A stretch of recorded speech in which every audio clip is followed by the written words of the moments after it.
A modular action cam that can shoot in 6K with HDR, insane stabilization, and instant file transfer to your phone, all for $400? Does it sound too good to be true? Let's check out the new Insta360 ONE RS.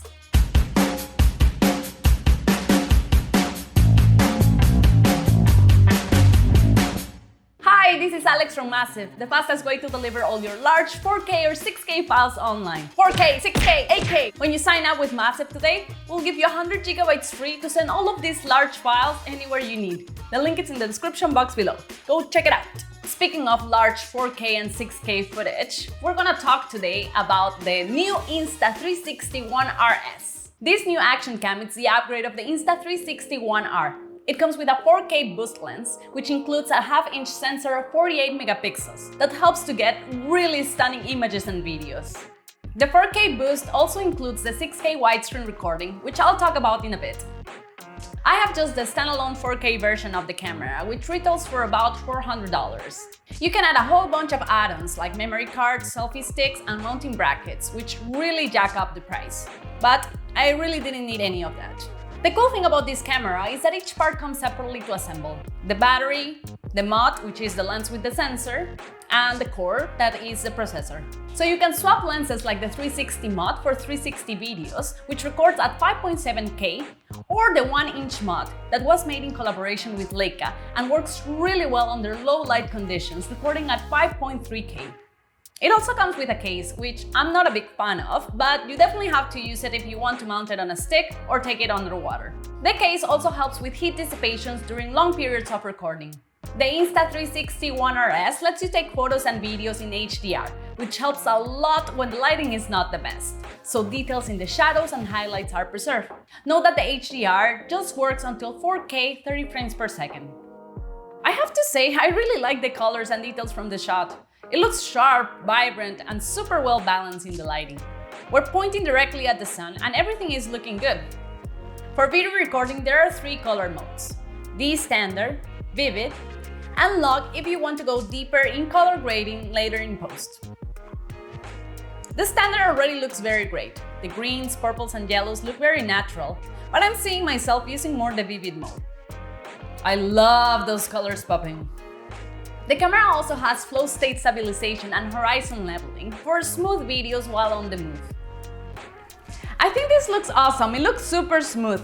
The movement is a little bit jerky if I'm twisting my hands to move it, so just try to be conscious for that. A new feature is the 6K widescreen mode to get that cinematic feel in your videos. Oof, it really looks beautiful to shoot in this mode. Again, the quality, the details, the colors, everything looks outstanding. I think that I will be using this one the most. For the audio, I think that it sounds very clear, but a bit muffled. This is the audio in the Insta360 ONE RS. 1, 2, 3, 1, 2, 3, 1, 2, 3. This is something that it's a bit disappointing. Not that I record a lot of audio or that I cannot just simply make it crisper later in post. But when you have the images and videos that are already ready to go, and then you have to fix the audio, that is annoying.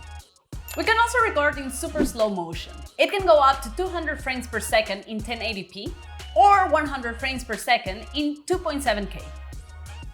I actually didn't like the quality of the final output. This is 1920 by 1080, and there's an extra sharpness that makes it look kind of unreal. Also, it would have been nice to get at least 60 frames per second in 4K. There are other creative modes like Timelapse, which works really well from the get-go. Time shift for speed ramps that you can easily do later in their app. Loop recordings, burst pictures, star lapse. The camera also has the night mode to shoot. I think they did a really great job with the AI to capture details in the darkness without compromising quality. Here are some examples of different levels of darkness.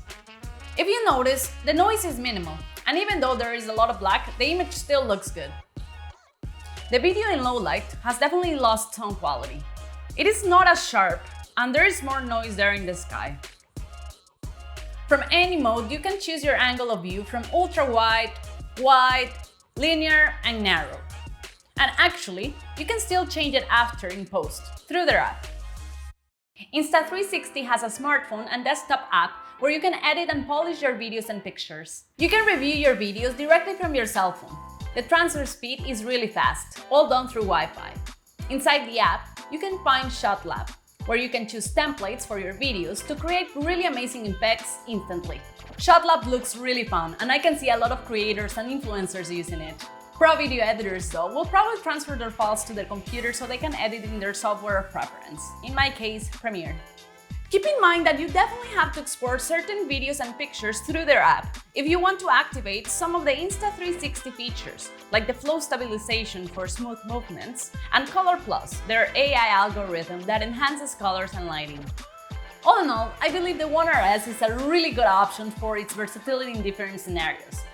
But I do believe that to take the full advantage of this powerful camera, you need to get the other mods, the 360 ONE specifically. I don't do much of 360 videos, so it might not be the best fit for me. You can still get really impressive footage and really impactful video out of this camera without using the 360 video. The photos and video quality are beautiful, no doubt, although the slow motion capabilities make me think twice. Also, I own a GoPro, and I have to say a really big deal for me is the size of the screen. The GoPro screen is huge, and they have it in the back and the front. The Insta360 screen is just super small, and you have to manually disassemble it if you want to have the camera display on the front. And you can just have it on the front or on the back. Also, I like to scuba dive, and the Insta360 just goes until 16 feet 5 meters, while the GoPro goes 33 feet 10 meters. At the end is your choice, what your priorities are and the kind of footage that you're going to be taking with it. If you're a travel blogger or an adrenaline junkie that needs to capture crystal clear images and share it quickly, the One RS is definitely a solid option.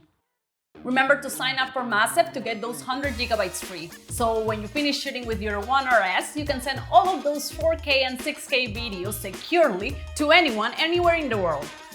Thank you so much for watching, guys. If you like this video, please give us a thumbs up and subscribe to the channel for more filmmaking tricks and tips. I'll leave you now with this video over here, and I'll see you next time. Bye!